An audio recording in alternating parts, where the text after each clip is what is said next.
오늘 우리가 함께 나누실 말씀은 에베소서 5장 8절부터 14절까지의 말씀입니다. 에베소서 5장 8절부터 14절의 말씀 함께 합독하시겠습니다. 너희가 전에는 어두움이더니 이제는 주 안에서 빛이라. 빛의 자녀들처럼 행하라. 빛의 열매는 모든 착함과 의로움과 진실함에 있느니라. 주를 기쁘시게 할 것이 무엇인가 시험하여 보라. 너희는 열매 없는 어두움의 일에 참여하지 말고 도리어 책망하라. 그들이 은밀히 행하는 것들은 말하기에도 부끄러운 것들이라. 그러나 책망을 받는 모든 것은 빛으로 말미암아 드러나나니 드러나는 것마다 빛이니라. 그러므로 이르시기를 잠자는 자여 깨어서 죽은 자들 가운데서 일어나라. 그리스도께서 너희에게 빛이시니라 하셨느니라. 아멘. 할렐루야. 사도 바울은 에베소 교회 성도들에게 오늘 본문 8절 말씀에서 어두움이 아니다. 이제 너희들은 이제 빛의 자녀다라고 얘기합니다. 어두움에 있으면은 그 행동을 할 수가 없죠. 그렇죠? 여러분 어두우면은 만약에 예를 들어 지금 이 시간에 불이 딱 나간다. 그러면 우리는 꼼짝도 못할 겁니다. 뭐 더듬더듬 될 수밖에 없고 행동에 제약이 따를 수밖에 없는 것이겠죠. 그러니까 사실은 어두운 데서 행한다는 것 자체는 이게 뭔가 맞지 않는 일이 되는 것이죠. 그러니까 사실은 뭔가 사람들이 행하게 된다는 것은 이렇게 빛이 있기 때문에 행하고 우리가 행할 수 있는 이렇게 밝게 드러나는 것들이 있기 때문에 행할 수 있다라고 우리가 볼 수가 있는 것입니다. 그러니까 실상 우리가 무엇인가를 행할 수 있다는 것은 다 어디에서만 행할 수 있는 것일까요? 밝게 빛나는 빛 가운데서만 행할 수 있는 것입니다. 그러면 어두움 가운데 행한다는 것은 뭔가 은밀하게 되는 일이고 떳떳하지 못한 것이고 부자연스러울 수밖에 없는 것이죠. 그런데 사람들은 이 은밀한 중에, 그러니까 어두운 가운데 행하는 일들이 많다는 겁니다. 그러니까 당연히 그건 어떤 것이 될 수밖에 없을까요? 하나님 앞에는 죄일 수밖에 없고 또 더러운 것일 수밖에 없고 오늘도 여기 그 12절 말씀에서 말하는 것처럼 은밀히 행하는 것들은 말하기에도 부끄러운 것들이라고 얘기하는 것들이 바로 그런 의미가 아닌가라는 생각을 하게 됩니다. 떳떳하면 여러분들 그냥 밝은 데서 하면 됩니다. 그죠? 그렇죠. 만약 예를 들어 죄를 짓는 것이 정말로 이게 떳떳하다 한다면 많은 사람들 앞에서 백주대낮에서 사람들이 많은 사람들 앞에 보는 데서 하면 되는 겁니다. 그런데 이게 떳떳하지 못한 일이 될 경우에 은밀하게 진행된다는 것이죠. 사도 바울은 오늘 이 본문을 통해서 우리에게 명확하게 이야기합니다. 우리는 빛의 자녀다. 그렇기 때문에 이렇게 은밀히 행하는 죄악 가운데 거하는 것은 우리와는 어울리지 않는 옷이다. 그러니까 하나님의 자녀들은 빛의 자녀들이기 때문에 떳떳하게 또 거기에 합당하게 행해야 한다라는 것을 분명하게 이야기하고 있는 것입니다. 근데 오늘 이 본문에서 말씀하는 것 중에 하나가 뭐냐면 주를 기쁘시게 할 것이 무엇인가 시험하여 보라라고 얘기합니다. 우리가 주님을 시험할 수 있다. 사실은 주님을 우리가 시험할 수 있을까요, 없을까요? 하나님을 우리가 어떻게 시험합니까?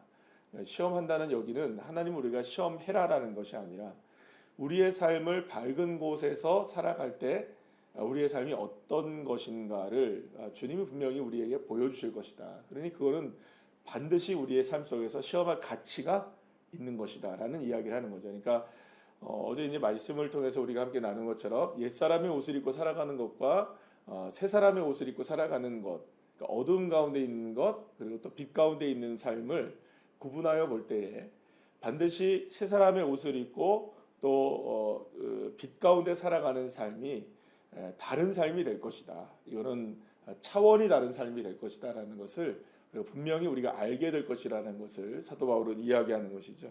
그러면 우리가 빛 가운데 살아가는 삶 그리고 새 사람을 입은 삶은 어떤 삶일까요? 9절 말씀에 보게 되면 빛의 열매는 모든 착함과 의로움과 진실함에 있다라고 얘기합니다. 그러니까 빛의 자녀로 살아가게 되면은 어떤 모습이 드러날 수밖에 없느냐? 착함과 의로움과 진실함이 드러나게 된다라는 것이죠.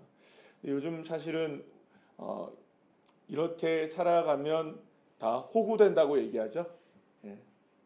적당하게 여러분들 은밀하게 살아가야지 바보 안 되죠, 그죠?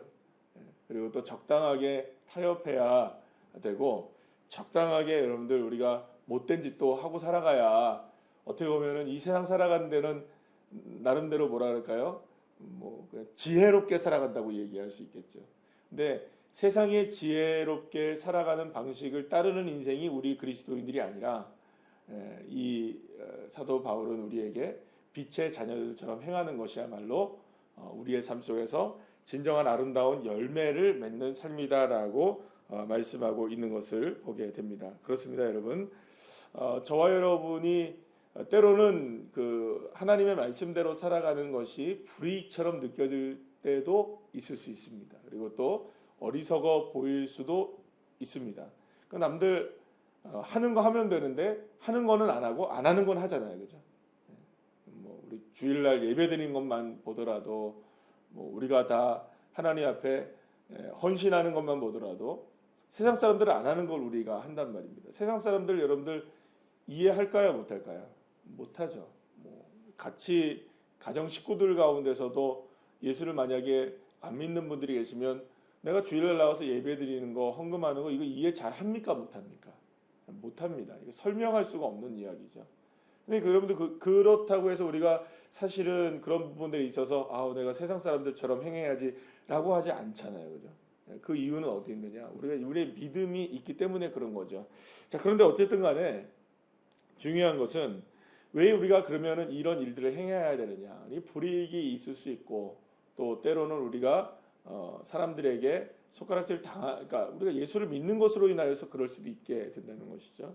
그럼에도 불구하고 해야 될 이유는 하나는 딱 하나입니다. 우리는 빛의 자녀이기 때문이죠. 여기서 중요한 것 중에 하나가 뭐냐면 바로 이 오늘 이제 본문에서 이야기하고 있는 것 중에 하나가 바로 행함에 있다는 겁니다. 행함.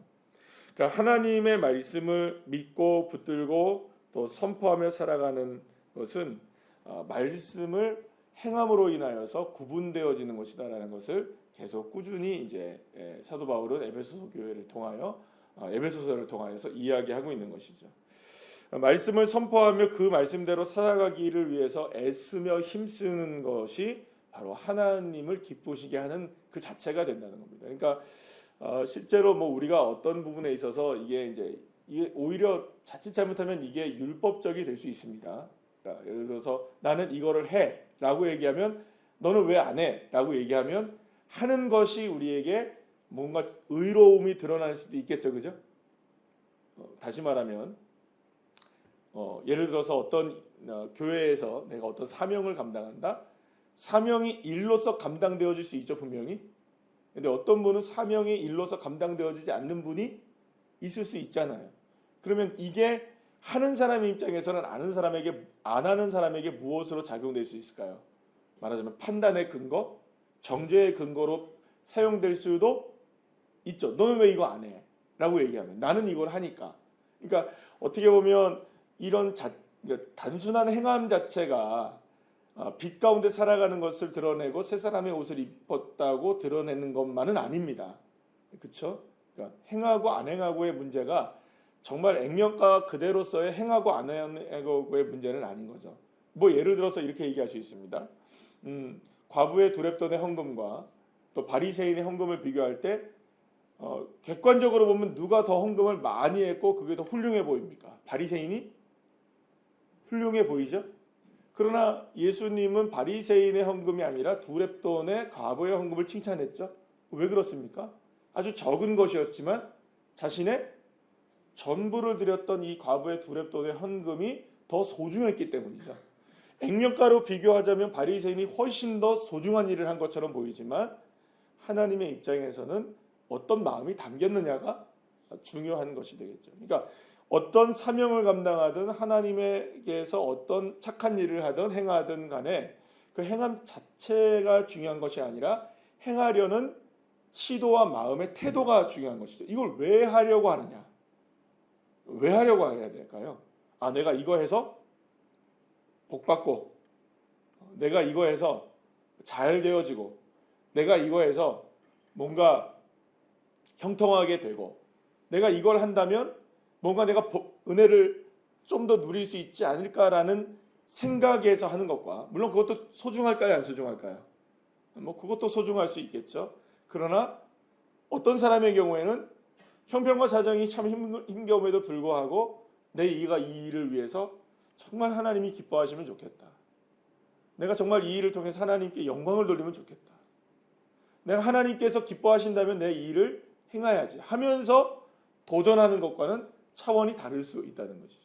그러니까 오늘 사도 바울이 이야기하는 것 중에 하나는 뭐냐면, 하나님께서 원하시는 열매를 맺는 과정들은 단순하게 어떤 것을 행함을 통하여서 되는 것이 아니라 누구를 따라가다 보면 주님을 따라가고 말씀을 따라가고 그런 애씀이 있어야 된다는 거죠.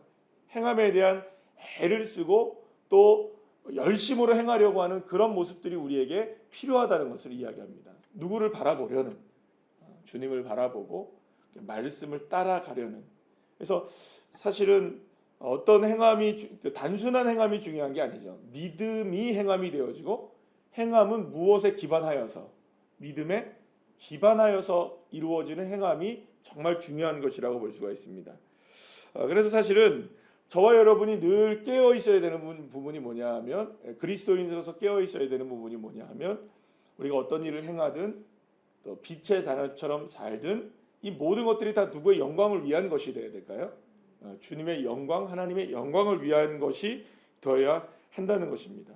그러니까 늘 우리를 둘러싸이는 이런 일들이 여러 가지 우리의 사명을 감당한다든지 우리가 기도를 한다든지 신앙생활하는 모든 삶에서의 일들까지도 다 우리가 다 시험을 당하는 일들이 뭐냐 하면, 이게 과연 누구를 위한 것인가라는 싸움을 사실을 하고 있는 겁니다. 여러분, 누구를 위한 것일까요? 저와 여러분은 오늘 무엇을 위하여 예배를 하고, 오늘 무엇을 위하여 하나님 앞에 헌신하시고, 무엇을 위하여 하루를 살아가시는가? 내가 오늘 물론 뭐 우리의 신앙을 통하여서 하나님이 복을 주십니다. 안 주시나요? 복을 주십니다. 또 은혜도 주십니다. 또 나름대로 하나님께서 때를 따라 도우시는 은혜도 우리에게 주십니다. 그러나 그것은 주님을 의지하며 바라보는 자에게 주어지는, 더하여 주는 축복이지, 더하여 주는 것들이 우리의 삶의 신앙의 목적일 수는 없습니다. 우리의 유일한 목적은 오직 주 예수 그리스도이시고 아버지 하나님의 영광이십니다. 할렐루야. 이걸 따라가다 보면 주님이 복을 주시는 거겠죠. 근데 이게 전도가 되어지면 문제가 되기 시작하는 겁니다. 뭘 위해서, 뭘 때문에 주님 앞에 다고다고 하게 될 경우에는 이게 문제가 될 수밖에 없는 것이겠죠.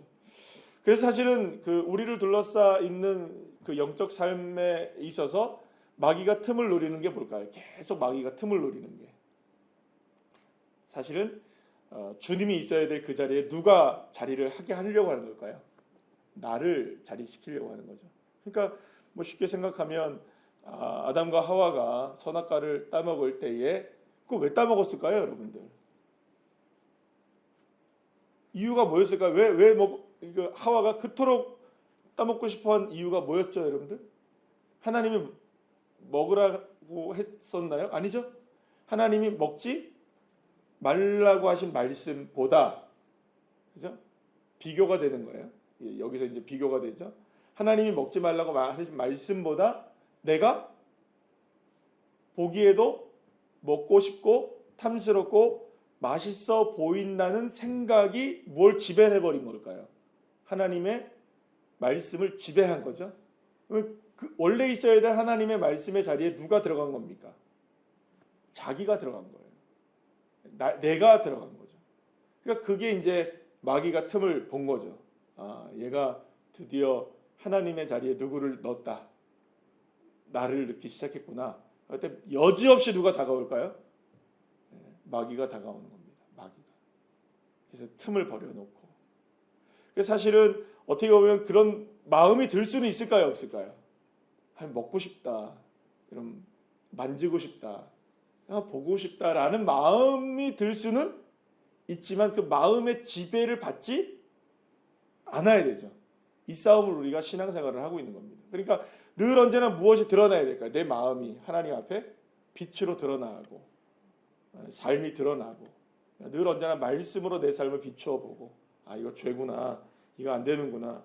그래서 여러분들 데살로니가서 5장에 그 사도 바울이 또 어떤 얘기를 합니까? 악은 어떤 모양이라도 다 버리라고 이야기를 하죠. 그러니까 사실은 우리가 싸우고 있는 것이 뭐냐면 어떤 모양이라도 악은 버려야 되는데 사실 우리는 지금 뭘 하고 있는 걸까요? 우리가 신앙생활을 하면서 뭘 하고 있는 걸까요, 여러분들? 분리수거하고 있죠? 요 정도쯤은 괜찮겠지. 요 정도쯤은 뭐 괜찮겠지. 요 재활용 하나 좀 해보면 어떨까? 그런 나름대로의 분리수거를 하고 있는 겁니다. 악은 어떤 모양이라도 버리라고 주님이 말씀하시는데도 우리 나름대로는 요 정도쯤은 이렇게 재활용해서 다시 쓰고 요 정도쯤은 버리고 요 정도쯤은 뭐 괜찮겠지. 요 정도쯤은 괜찮겠지라는 한 가지의 생각이 우리의 삶을 지배하는 순간 마귀가 하나님과의 우리의 사이를 벌여놓게 되는 거죠. 그러면서 말씀을 엉뚱하게 해석해버리고 그런 일들이 너무나 많아요. 그러니까 여러분들 그 늘상 말씀드리는 것 중에 하나가 뭐냐면 그 유튜브 조심하라는 거 말씀드리죠. 신앙생활 하실 때 유튜브 조심하셔야 됩니다. 그 뭐 어떤 분들 이렇게 말씀 들어보면은 막 이런저런 얘기하시는 분들 많아요. 또 자기가 원래 어떤 목사님이 아주 유명하신 목사님이 말씀하신 것도 이렇게 저렇게 편집해서 딱 끊어내면 여러분들 자기가 원하는 대로 어떤 목사님이 예를 들어 뭐 이찬수 목사님이 이렇게 얘기하셨다 얘기할 수 있을까요, 없을까요? 충분히 그거 가능해요, 여러분들 편집하면. 네. 여러분 그러니까 얼마나 그게 쉬운지 몰라요, 요즘 시대에. 그래서 뭐 이찬수 목사님이 이렇게 얘기했다. 예를 들어서 이런 겁니다. 11조 이찬수 목사님이 하지 말라 그랬다. 여러분 하지 말라고 얘기했던 말씀이 있을 수는 있겠죠? 있을 수 있을까요, 없을까요? 아니에요. 잘 찾아보면 하라는 얘기인데 앞뒤 전후 따져 끊어놓고 딱 만들어 놓으면 만들 수 있을까요, 없을까요? 충분히 가능해요. 그러니까 그런 거 믿지 말라는 거예요, 여러분들. 만약에 정말로 그분이 그렇게 얘기하셨다고 한다면은 처음부터 끝까지 얘기를 다 들어봐야 되는 거예요. 근데 우리는 막 그냥 뭐 어디서 딱 얘기 나오면은 얼마나 자극적이에요, 여러분들. 뭐 요즘에 그런 것들 많이 나오잖아요. 뭐 11조 해야 하는가? 그러면 그 제목만 보면 어떤 내용일까? 라고 딱 들어요. 제목만 딱 보면 11조 해야 하는가? 해야 되는구나. 이렇게 생각이 듭니까? 아니, 제목이 11조 왜 하는가? 11조 해야 하는가? 이렇게 딱 써 있어요. 그것도 빨간색으로. 그러면 그 제목만 딱 보면 이건 11조 해야 되는구나 라는 느낌을 받습니까? 안 봐도 이거는 11조를 안 해도 되는 거라고 사람들은 생각하게 만들까요? 들어보면 11조를 해야 된다는 얘기여도 제목만 보면 11조를 안 해. 그 사람들이 안 듣고 안 보고 제목만 보고도 여러분들 그렇게 판단하는 경우가 얼마나 많은지 몰라요. 그러고서 막 따져요. 목사님들한테 와가지고 그 목사님은 방송에서는 뭐 CBS에서는 어디에서는 뭐 그렇게 한다 얘기하는데 왜 목사님 이렇게 얘기한다니까요. 그러면 속 터지죠. 그게 맞다고 생각하는 거예요. 그러면 여러분 그게 맞다고 생각하는 이유는 어디 있나요, 여러분들? 내 마음속에. 그런 마음이 든 거예요. 여러분들 왜 술 취하지 말라고 얘기하고 이런 방탕한 것이라고 얘기를 하잖아요. 성경 분명히. 근데 여러분들 어떤 분들은 그런 말을 해요. 그러면 술 마셔도 된다는 소리네. 방탕하게 되지 않고 술만 취하지 않으면 되네? 이렇게 생각하는 거예요. 그러면 그 마음속에 이미 뭘가 자리를 잡고 있는 건가요, 여러분들? 술을 취하지 말라고 얘기하신 주님이 그럼 술을 취하지 말라고 하는 것이 술을 마시지 말라는 의미지. 그죠? 그렇게 생각 안 하시나 본데. 그건 술을 마시지 말라는 의미입니다. 왜냐하면 술의 힘을 의지하여 살아가지 말라는 거거든요. 그럼 술 때문에 누가 멀어질 수 있는 건가요?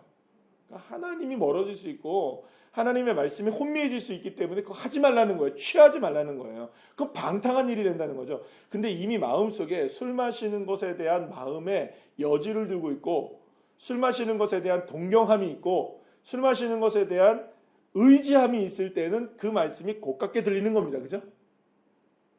하나님이 마시지 말라고 그러신 게 아니라 취하지 말라고 했으니 얼마든지 할 수 있지 않느냐? 취하지만 않으면 되지 않느냐? 그건 뭘까요, 여러분들? 내가 뭐 하겠다는 겁니까? 예, 마시겠다는 마음이 이미 자리를 잡고 있고 술을 의지하겠다는 마음의 자리를 잡고 있는 상황에서는 그렇게 들릴 수밖에 없고 보일 수밖에 없는 겁니다. 이건 무엇에 대한 이야기일까요? 하나님의 말씀이든 믿음으로 살아가는 삶이든 행함이든 모든 것들이 다 자의적 해석이 너무나 많은 거예요. 내가 원하는 대로 해석해내고 내가 원하는 대로 생각하고, 그러니 여러분 거기에는 다 누가 자리를 잡고 있는 걸까요? 내가 자리를 잡고 있는 거예요. 신앙의 싸움이란 결국에는 내가 자리 잡고 있는 모든 것들을 바꾸어 그 자리에 주권자이신 주 예수 그리스도께서 내 삶을 주관하시도록 하는 것입니다. 우리는 끊임없이 무슨 싸움을 해야 될까요, 여러분? 우리가 행하고 빛의 자녀들처럼 생하고 새 사람을 입고 살아가는 이 모든 일 속에서 우리가 예수님을 내 안에 모시고 섬기고 하나님의 자녀로 살아간다면 반드시 우리의 삶 속에서 주님의 말씀 우리의 삶을 비추고 계신다는 것을 온전히 믿고 살아가는 것이죠. 사랑하는 여러분, 이 싸움에서 우리가 절대로 뒤로 물러남이 없기를 축복합니다. 후회 없이 후퇴 없이 정말 주님을 바라보며